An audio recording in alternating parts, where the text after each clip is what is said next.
જય ભગવાન, જય પરમાત્મા, જય આઈએજી, જય હિન્દ, જય ભારત। 1857નો જે પ્રથમ સ્વાતંત્ર્ય સંગ્રામ થયો એનું જે પ્લાનિંગ કરવાવાળા અને જેનું માસ્ટર માઇન્ડ કહેવાય, જે પ્લાન બનાવવાવાળા, એમનો આજે જન્મદિવસ, જન્મ જયંતિ, અને એ મહાનુભાવનું નામ છે ન ભૂલાય નાના સાહેબ પેશવા। અહીંયા ફોટો દેખાય છે તલવારવાળો।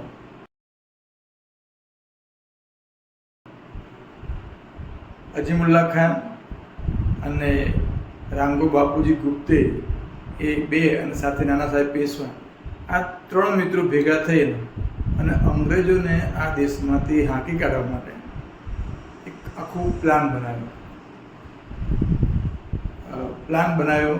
એ થોડી વાત પછી કરી। પહેલાં એમનો જન્મ મહારાષ્ટ્રના વેણુગ્રામ ગામમાં થયો હતો। એમના પિતાજી એમને દત્તક લીધા હતા, બાજીરાવ બીજા, વિશ્વ બાજીરાવ બીજાએ નાના સાહેબને દત્તક લીધા હતા। અંગ્રેજોની નીતિ હતી કાં તો વહીવટમાં કુશાસન, કાં તો પછી દત્તક પુત્ર લેવાની મનાઈ કરી હતી। તો અહીંયા એમને દત્તક પુત્રને ના પાડી, તમે દત્તક પુત્ર ના લઈ શકો। બીજું કે તમને જે પેન્શન મળે છે વાર્ષિક, એ બંધ કર્યું હતું। એટલે આ કાનપુરની વાત ચાલે છે કે પેશવા બાજીરાવ બીજા કાનપુરમાં હતા અને નાના સાહેબ પેશવાએ જે નેતૃત્વ કર્યું હતું એ પણ કાનપુરમાંથી કર્યું હતું। તો અહીંયાથી વિરોધ થાય છે અંગ્રેજોનો। મિત્રો, એમ બધાએ જોયું કે અંગ્રેજો છે ને એ આ રીતે આપણને સુખેથી રહેવા નહીં દે। વાર્ષિક જે પેન્શન હતું એ બંધ કર્યું, દત્તક લેવાની ના પાડી અને કાનપુર ઝૂંટવી લેવાની વાત કરી, કાનપુર લઈ લેવાની વાત કરી। એટલે નાના સાહેબ પેશવાએ નક્કી કર્યું ગમે તે કરીને આ દેશમાંથી આ લોકો જવા જોઈએ। કેટલા અંગ્રેજો છે એનો આંકડો નક્કી કર્યો કે 45,000ની આસપાસ તમામ અંગ્રેજો આ દેશની અંદર છે। 2.5 લાખનું આપણું સૈનિક છે, સૈન્ય બળ આપણું 2.5 લાખનું છે। એ લોકો 45,000 થી 50,000 1857ની ગણતરી પ્રમાણે એટલા જ છે। એક એવો પ્લાન કરીએ કે એક જ દિવસે આપણે એમને કોઈ હુમલો કરીએ અને એ હુમલો કરીએ અને એક પણ અંગ્રેજને જીવતો નહીં છોડવાનો, આવો એક માસ્ટર પ્લાન કરી નાખ્યો। 31 મે 1857ની તારીખ નક્કી કરવામાં આવી। રોટલી અને કમળ એ બે પ્રતીક રાખી અને ગુપ્ત સંદેશા પહોંચાડવાનો આખો પ્લાન કરવામાં આવ્યો।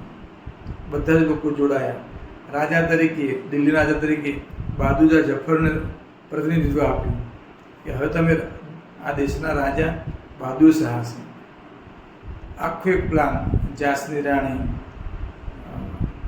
બેગમ હજરત મહલ, નાના સાહેબ પેશવા, તાત્યા ટોપે, આ તમામ નેતાઓ, કુંવરસિંહ, આ બધાનો આખો એક પ્લાન કરી અને 31 મેના દિવસે હુમલો કરવાનો।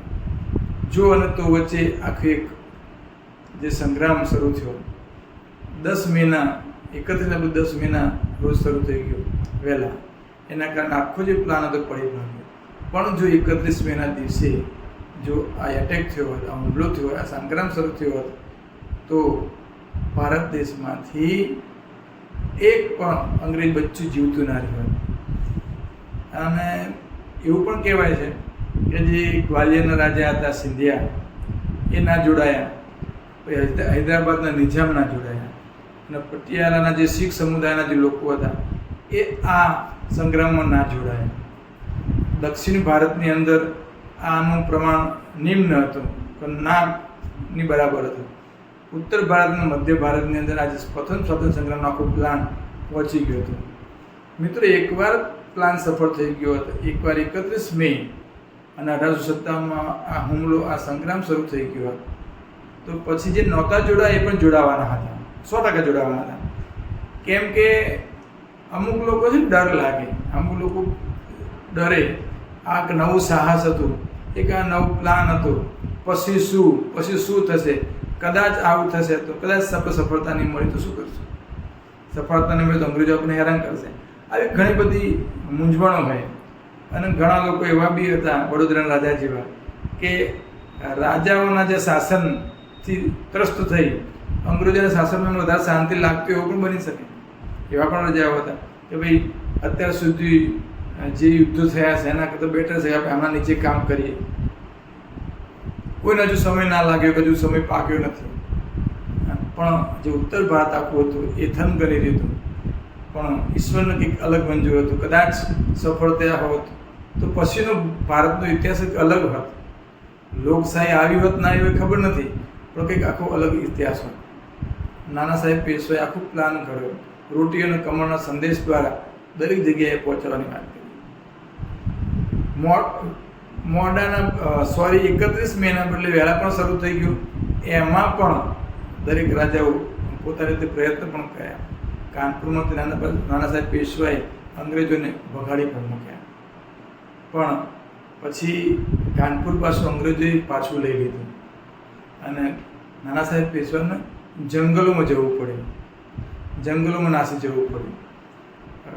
શિવાજી મહારાજ, રાણા પ્રતાપ જેવા મહાવીરોએ જે ગોરીલા પદ્ધતિ હતી, ગેરીલા પદ્ધતિ, છાપમાર પદ્ધતિ, એનો બી નાના સાહેબ પેશવાએ ઉપયોગ કર્યો હતો. જી જાન લગાવીને પોતાના રાજ્યને તમામ જે મિત્રો જોડાયા હતા એ કંઈક ને કંઈક એવું કંઈક કારણ હતું. એક અંગ્રેજો ત્રસ્ત થઈ ગયેલા હતા, ચાહે ઝાંસીની રાણી, ચાહે હજરત બેગમ હોય કે કોઈ પણ હોય, આ બધા જ એકજૂટ થઈને કામ કરવાના હતા. પણ આજે 31 મેના બદલે વહેલા શરૂ થઈ ગયું. એમાં અંગ્રેજો થોડા ફાવી ગયા અને કાનપુર છે એ પોતાના હાથમાં તો આવ્યું નાના સાહેબ પેશવાના, પણ એ કાનપુર છે એ પાછું છોડવું પડ્યું અને જંગલોની અંદર જતા રહેવું પડ્યું. નાના સાહેબ પેશવાનું મૃત્યુ પણ એક રહસ્યમય છે કે જંગલોની અંદર પણ એમનો સ્વર્ગવાસ થયો હતો. મિત્રો, આ જે યોજના હતી એની અંદર એમણે જે પ્લાનિંગ કર્યું હતું એમાં તો સાધુઓએ, સંતોએ અને ગામડાના લોકોએ પણ ખૂબ જ ભાગ ભજવ્યો હતો. સાધુ અને સંતોએ પણ આ જે સંદેશો છે, ગુપ્ત સંદેશો પહોંચાડવા માટે પૂરેપૂરો પ્રયત્ન કર્યો. અને લોર્ડ કેનિંગ નામનું કંઈક છે, એણે તો એવું કહ્યું હતું કે જો એક સિંધિયા પરિવાર, ગ્વાલિયરના સિંધિયા જો આ યુદ્ધની અંદર જોડાયા હોત, આ સ્વાતંત્ર્ય સંગ્રામની અંદર જોડાયા હોત, તો અમારે બીજા દિવસે ઉચાળા ભરીને જતું રહેવું પડ્યું હતું. મતલબ કે બીજા દિવસે આ દેશ અમારે છોડીને જતો રહેવું પડ્યો હોત. દેશ છોડીને જતા રહ્યા હોત તો, અને જો ઋતુની અંદર જે મોટી એક વાત છે, કંઈક અલગ ઇતિહાસ હોત, પણ 100% આપણે અંગ્રેજોના કુશાસનમાંથી મુક્ત બની ગયા હોત. કેમ કે અંગ્રેજોના 200-250 વર્ષના રાજ પછી પણ આપણે શું મેળવ્યું એની આપણે જો ચર્ચા કરીએ, એનો વિચાર કરીએ, ચાહે શિક્ષણની બાબત હોય કે રોજગારની બાબત હોય કે ચાહે આપણા ગૃહ ઉદ્યોગની બાબત હોય, જેટલું નુકસાન થયું છે, જેટલું આપણે લૂંટાયા છે એની ભરપાઈ કરી શકાય એવી નથી. 100 વર્ષ પહેલાં આપણે આઝાદ થઈ ગયા હોય તો કદાચ આપણે અત્યારે એવું પણ બન્યું હોત કે આપણે ટોપ 10ની અંદર આપણો દેશ હોત પણ ખરો.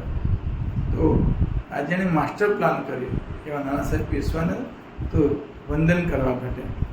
કેમ કે આટલું બધું એમનું જે શાસન, અંગ્રેજોની શાસન વ્યવસ્થા હોવા છતાં પણ ગુપ્ત રીતે આવા સંદેશો પહોંચાડવા, રોટી છે એ ગામડાના લોકોને જોડવા માટે અને કમળ છે એ લશ્કરી સામેના લોકોને જોડવા માટેનું પ્રતીક ઊભું કર્યું. એક વાત અને દરેકનો સાથે મળી મિટિંગ કરવી, બેસાડી વાત કરવી અને પ્લાનિંગ કરવું અને છતાં ગુપ્ત રહેવું, આ બહુ મોટી વસ્તુ હતી.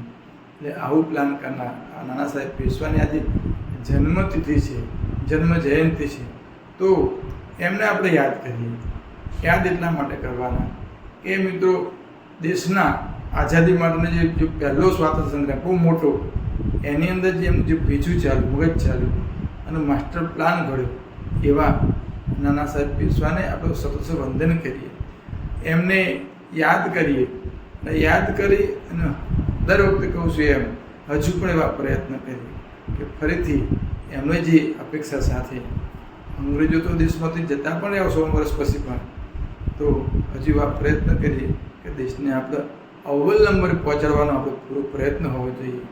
તો આજે એમની 19 મે અને 1824 એમની જે જન્મ જયંતિ છે એમના નિમિત્તે આપણે યાદ કરીએ અને એમને પણ સતોષ વંદન કહીએ. જય હિન્દ, જય ભારત.